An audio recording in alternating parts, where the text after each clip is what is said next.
Nous sommes particulièrement fiers de pouvoir vous proposer notre tout premier banc d'essai d'un produit venant du célèbre éditeur Spitfire Audio. L'éditeur anglais possède dans son catalogue de quoi subvenir aux besoins des compositeurs les plus exigeants à la recherche de banques sonores capables d'offrir une illusion parfaite à leur composition. Ici, nous allons vous présenter Albion One, produit venant remplacer le déjà bien connu Albion et qui proposait déjà en son temps une banque généraliste de haute qualité. Avec Albion One, c'est un nouveau cap qui est franchi avec une qualité sonore encore un cran au-dessus de son prédécesseur. En effet, Spitfire Audio a pris le temps de reprendre l'ADN d'Albion première mouture, puis est tout simplement retourné en studio afin de recréer, améliorer et repousser encore plus loin les objectifs de la version originale. Spitfire Audio a pour cela fait appel à un orchestre plus imposant, 109 instrumentistes au total, mais a aussi voulu proposer un plus grand nombre d'articulations, des possibilités de contrôle sur le son comme le vibrato, mais aussi des fonctionnalités incluant des articulations dédiées au legato, ainsi que des runs.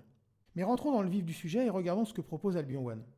Avant tout, et c'est un bon point, sachez qu'Albion One pourra être utilisé avec une simple version de Contact Player, version gratuite offerte par Native Instruments, et fournie d'emblée dans Albion One. Évidemment, les possesseurs de Contact en version complète pourront également utiliser cette librairie. Albion One est présentée comme une banque son épique, mais elle pourra satisfaire tous les besoins et ne sera pas réservée à ce simple usage. Les capacités de cette librairie vont bien au-delà et nous le verrons plus tard dans ce banc d'essai. Côté configuration matérielle, il faudra compter sur un emplacement de stockage suffisant. La banque, une fois installée, fait près de 54 Go. Un support de stockage rapide, le SSD s'impose pour limiter les temps de chargement qui peuvent être longs, ainsi qu'une machine relativement véloce. En découvrant le produit, j'ai souhaité faire les choses sérieusement en me plongeant dans la documentation afin de ne rien laisser au hasard. Eh bien, quelle fut ma déception? Il n'y en a pas. Après avoir contacté le support, on m'a certifié qu'un manuel était en cours de réalisation, mais on pourra regretter le fait qu'un produit soit commercialisé sans manuel, même succinct. Les novices seront certainement déroutés et mettront un certain temps pour comprendre certains aspects, fonctions du produit, même si un utilisateur averti aura beaucoup moins de mal car l'interface est particulièrement bien pensée et plutôt facile d'accès pour les initiés. Ceci étant dit, Albion One propose une très grosse quantité de matière sonore et l'éditeur anglais n'a rien laissé au hasard. Bien que le manuel d'utilisation détaillant les fonctionnalités disponibles dans le produit ne soit pas fourni, je vais essayer de vous présenter du mieux possible les fonctionnalités proposées dans l'interface d'Albion One. L'interface reste relativement claire et propose quantité de fonctions capables de façonner vos sonorités. Sur la partie gauche, on retrouve juste ici 3 petits icônes qui vont nous permettre d'accéder à différentes pages de l'interface.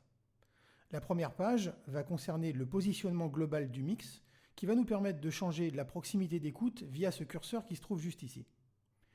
4 contrôleurs vont aussi nous permettre d'interagir sur le comportement du son avec 4 curseurs différents.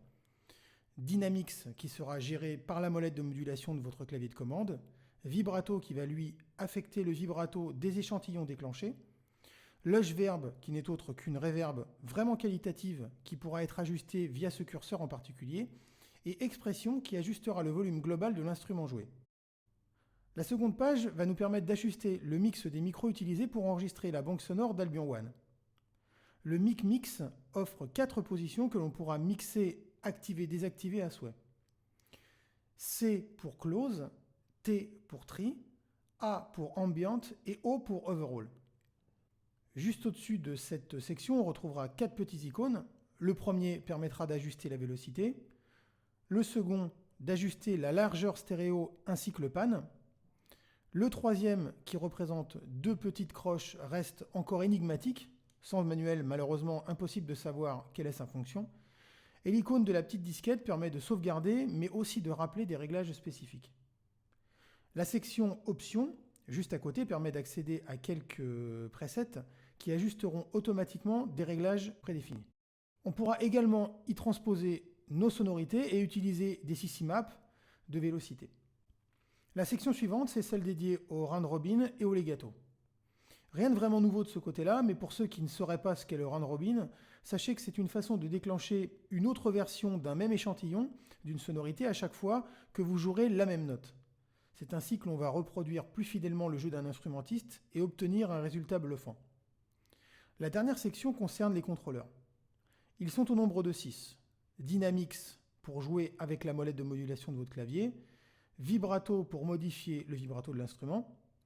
Vous pourrez aussi ajuster le release, mais aussi modifier l'option Tightness qui veut dire étroitesse en français, mais aussi modifier le niveau de la reverb appelé lush verb, ainsi que le paramètre expression, qui, je vous le rappelle, correspond au niveau global de l'instrument chargé dans Contact.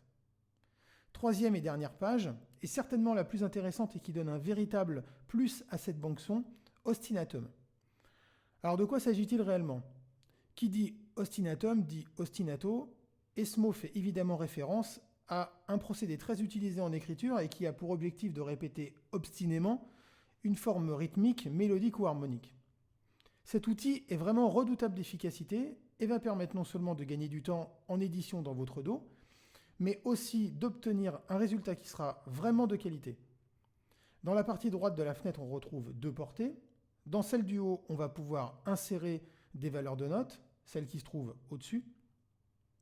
La ligne qui va nous permettre de choisir un ordre d'exécution des notes, ou pas. Et vel, pour vélocité, de jouer avec la vélocité de chaque note qui sera jouée. La section sur la gauche de la portée va interagir avec les valeurs indiquées sur la portée. Le mode va servir à jouer la façon avec laquelle les notes seront jouées. Mode off, l'ostinatum est désactivé. Mode order pressed va coïncider avec le paramètre key. En effet, le numéro affecté à la note qui se trouve juste au-dessus va permettre à l'outil de savoir dans quel ordre il va jouer les notes. Mode ascending correspond à une exécution ascendante des notes qui seront jouées, et le mode descending aura bien évidemment l'effet contraire. Deux options permettant d'utiliser des key switch sont disponibles. Les key switch pourront être utilisés d'ailleurs avec un maximum de 8 ostinatos différents en même temps. Chord mode permet de déclencher des accords. Attention, certains modes ne fonctionneront pas avec ce type de mode. La partie inférieure de la fenêtre propose différentes figures de notes avec l'intitulé qui correspond sur la gauche. Ici, pas de key switch pour passer d'une sonorité à l'autre, comme on pourrait le voir sur des produits concurrents.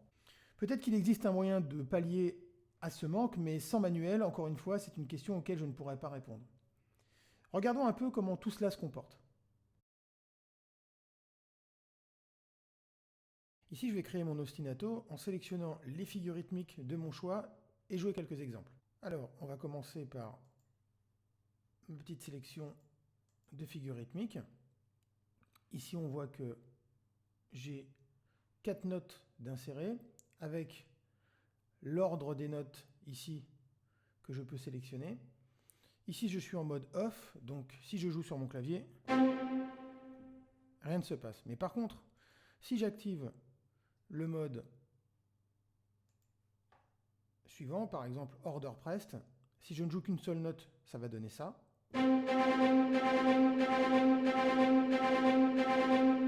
Je peux même jouer un petit peu avec la vélocité pour donner un effet sympathique. On voit que l'accent a été mis sur la première note.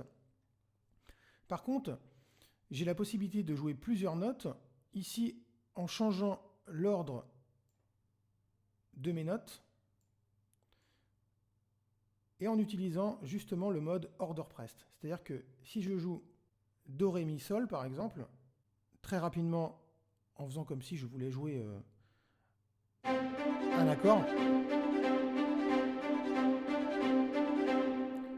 ma première note, le Do, sera joué avec cette figure rythmique, mon Ré avec la deuxième, mon Mi, etc. et ainsi de suite. Si je change ici mon mode d'ostinato et que je choisis ascending, j'ai mes notes qui sont jouées dans l'ordre indiqué par la section key, et si je choisis descending, on voit que il se produit l'effet inverse. J'ai la possibilité ici d'activer un contrôle des key switch. D'ailleurs, on voit qu'ils apparaissent dans le clavier virtuel juste en bas. Ce qui fait que ici, je vais pouvoir jouer avec les différents modes. J'ai oublié de vous parler du mode chord, ici, qui permet de jouer un accord. Si je joue par exemple cet accord-là,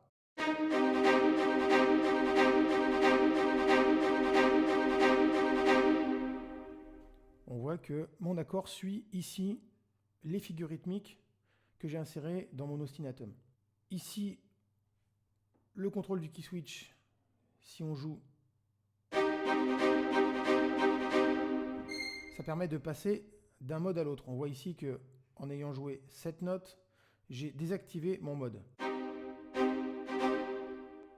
Si je joue le Ré, on voit que je passe d'un mode à l'autre. Après avoir vu en détail les possibilités offertes par l'ostinatum, on va passer à la seconde partie de ce banc d'essai et écouter quelques exemples sonores. Mais avant toute chose, regardons d'un peu plus près l'arborescence proposée par Spitfire Audio. Nous allons disposer de 5 conteneurs différents et dans lesquels nous allons trouver des contenus très variés. Le répertoire Albion One Orchestra va regrouper l'ensemble des nouveaux patchs enregistrés par Spitfire Audio pour Albion One. À l'intérieur, 5 conteneurs distincts, dont certains plus parlants que d'autres. Individual Patches concernera, comme vous vous en doutez, les patchs individuels des instruments mis à disposition dans cette librairie. Legato Patches fera référence aux instruments proposant l'articulation legato. Run Patches se rapportera au run, des runs de cordes uniquement. Encore une fois, sans manuel, difficile de vous dire plus concernant les répertoires Cog Patches et Time Machine Patches, surtout qu'on retrouve à l'intérieur des fichiers .nki portant les mêmes intitulés. On retrouvera également 6 patchs faisant référence aux cordes, bois et cuivre.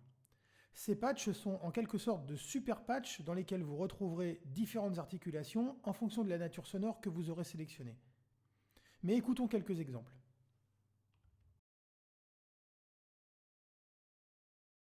On va commencer avec le patch Strings. Comme vous pouvez le constater, différentes articulations sont proposées. Spiccato, spiccato staccato, pizzicato, collegno, tremolo, sordino, etc., etc. Pas de key switch pour passer d'une sonorité à l'autre. Pas très pratique, voire pas du tout, parce qu'il vous faudra nécessairement avoir recours à votre souris d'ordinateur pour cela.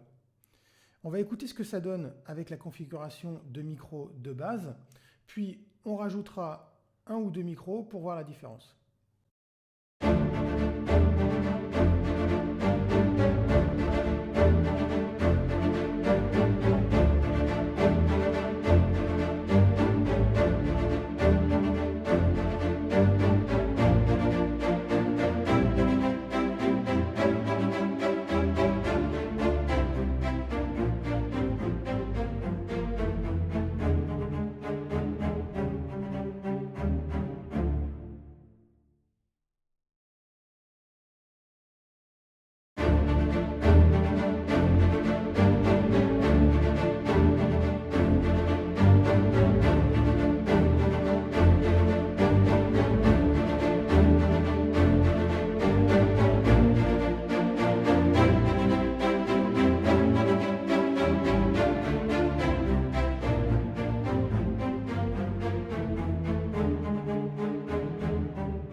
continue avec le patch Woods Eye, dans lequel on retrouve différentes articulations et bons points de la part de Spitfire Audio, 2 patchs préorchestrés, chose rare mais qui apporte un vrai plus.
On a fait le patch Woods High, continuons avec le patch Woods Low.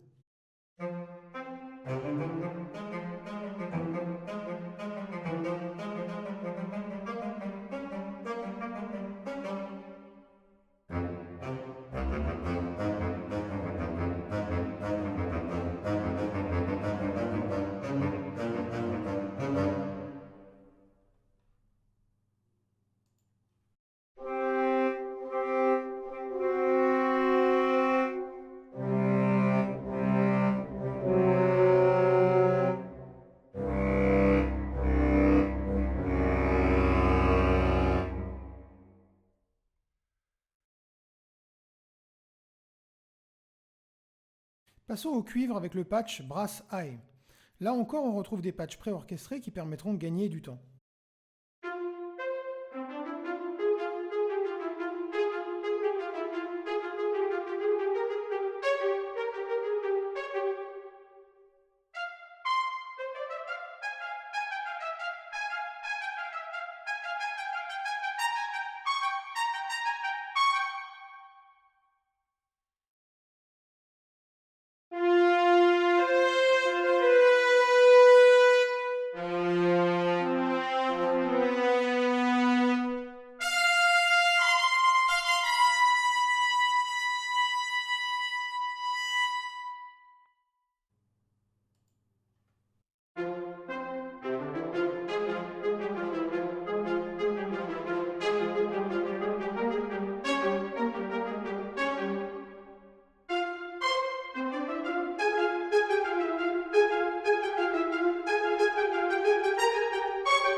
On passe au patch Brass Mid, ici seulement 2 articulations.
On va regarder d'un peu plus près le répertoire dédié au run. Ceux proposés par Spitfire Audio sont vraiment qualitatifs et trouveront certainement une place dans vos compositions, ne serait-ce que pour ne pas perdre de temps en édition en tout genre et obtenir un résultat parfait. Pour ceux qui ne sauraient pas ce que sont les runs, il s'agit en réalité de motifs préenregistrés, donc des motifs tout faits et prêts à l'emploi. On retrouvera quantité de motifs, chromatique ascendant, descendant, sur un ou plusieurs octaves, majeur ou mineur, etc. Les runs sont divisés en deux patchs distincts, string high et string low, dont deux autres avec un tempo verrouillé. Vous l'aurez compris, suivant le patch choisi, vous aurez accès à des cordes évoluant dans des tessitures différentes. Niveau utilisation, c'est vraiment très simple. On sélectionne le type de run parmi le vaste choix proposé, puis on joue une ou plusieurs notes en fonction de l'effet souhaité. Petit détail qui a son importance, la note que vous allez jouer sera considérée comme la note de destination, donc la dernière qui sera entendue. C'est un détail qui aura son importance dans votre choix. Écoutons quelques exemples.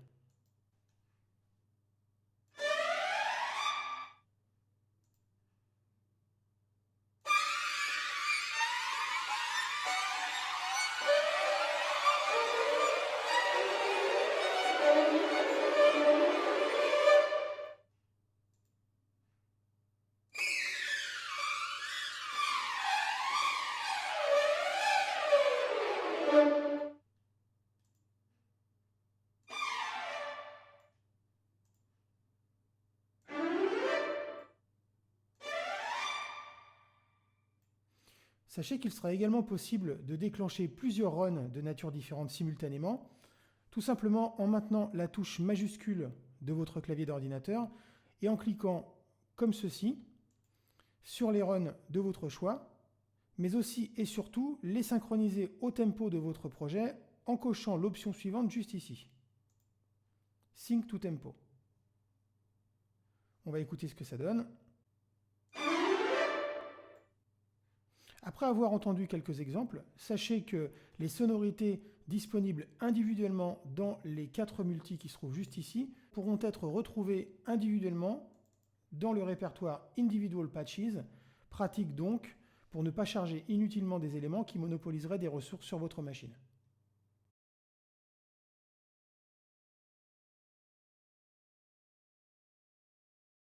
On va passer à une autre section très intéressante de cette librairie et qui concerne plus particulièrement le legato. C'est certainement une des difficultés majeures rencontrées par les éditeurs de banques son orchestrales. Mais ici, Spitfire Audio s'en sort très bien et nous offre des patchs de grande qualité. Écoutons ce que ça donne.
Vous remarquerez le petit bug sur le clavier virtuel de Contact. J'ai soumis le problème auprès du support qui m'a répondu que c'était un problème connu sur Contact. Alors peut-être, ou peut-être pas. En ce qui me concerne, et pour utiliser un grand nombre de banques son sur Contact, c'est la première fois que je rencontre ce souci qui, même s'il n'est pas handicapant plus que ça, peut être gênant dans certains cas de figure. Dans le conteneur Legato, je voudrais quand même souligner aussi la mise à disposition de patchs préorchestrés, comme vous aurez pu l'écouter à l'instant, qui représenteront un vrai plus et un gain de temps non négligeable. Donc bon point pour Spitfire Audio encore une fois.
On continue avec les bois, toujours avec l'articulation legato.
En complément de la banque orchestrale que propose Albion One, Spitfire Audio a intégré 3 bonus qui vous permettront d'évoluer dans un domaine plus large que le simple style épique.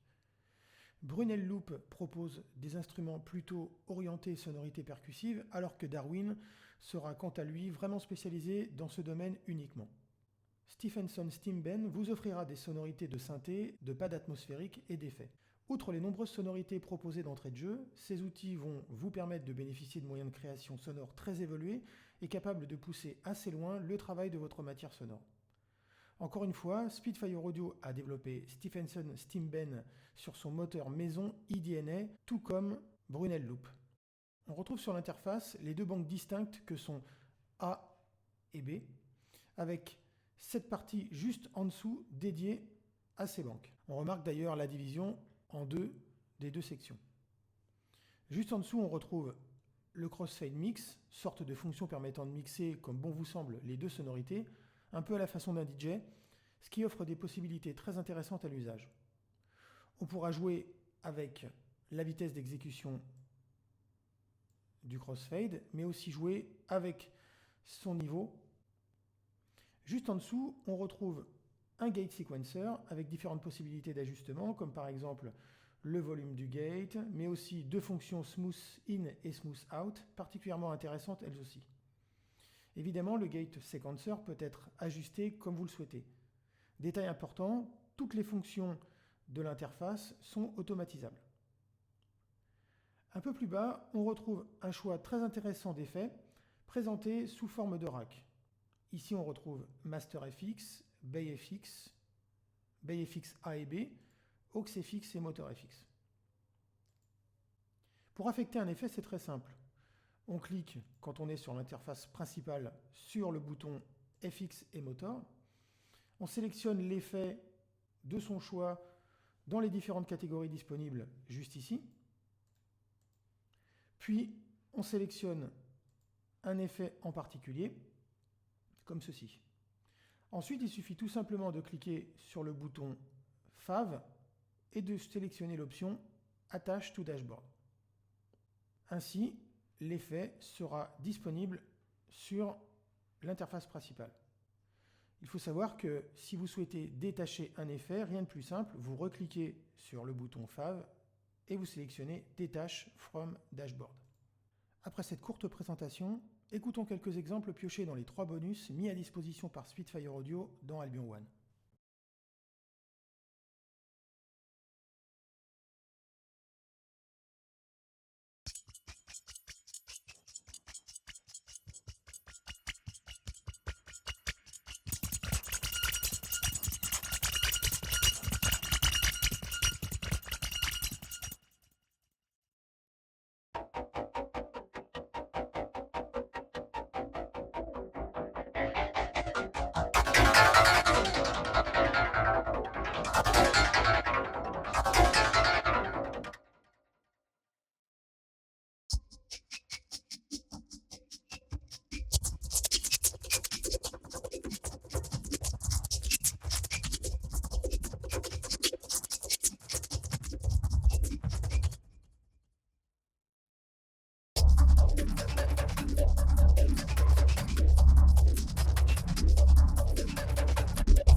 Alors que dire après ce test concernant Albion One? Vous disposerez d'une bibliothèque plus que conséquente, 54 Go, et d'une qualité sonore qui ne souffrira d'aucune critique. Mais aussi d'une interface dotée de fonctionnalités très utiles et particulièrement puissantes comme l'ostinatum, ou encore le moteur maison eDNA, qui offre de réelles possibilités créatives. Les 3 bonus, je les appelle comme ça, que sont Darwin Percussion, Brunel Loops et Stephenson Steam, vous ouvriront de nouvelles opportunités de création et vous permettront de faire preuve d'une grande polyvalence dans des contextes autres que le simple style épique comme la chanson, la publicité, la télé, la musique de film, les jeux vidéo, etc. etc. Les contres, j'ai envie de dire, avec Albion One, c'est principalement le fait de livrer un produit sans manuel. C'est même aberrant et c'est un peu comme si on vous livrait une machine à laver sans le mode d'emploi. Aussi, l'absence de key switch sur les patchs proposant des multis, vraiment dommage à mon sens et vraiment très chiant à l'usage. Un bug avec le clavier virtuel de contact. Le support m'a soutenu que le problème venait de chez Native Instruments. Étrange puisqu'avec d'autres banques son contact, nous n'avons jamais eu un tel comportement et que tout fonctionnait parfaitement. Si l'on prend en considération tous ces éléments, que dire finalement d'Albion One? La qualité sonore est au rendez-vous, c'est indéniable. Donc si vous cherchez une banque capable de vous offrir une librairie orchestrale généraliste à la hauteur, sautez sur l'occasion, vous ne serez pas déçus. Concernant le tarif, autant dire qu'il est particulièrement bien placé au vu des prestations proposées. Commercialisé au prix de 449 €, vous en aurez vraiment pour votre argent. Nous mettons donc 4 étoiles à Albion One. Pourquoi pas 5 me direz-vous? Eh bien, disons que le produit perd sa 5e étoile pour l'absence de manuel d'utilisation, qui reste tout de même inconcevable, même si nous le soulignons encore une fois, le produit propose une qualité sonore et fonctionnelle de grande qualité. Merci de votre attention et je vous dis à très bientôt pour de prochains bancs d'essai.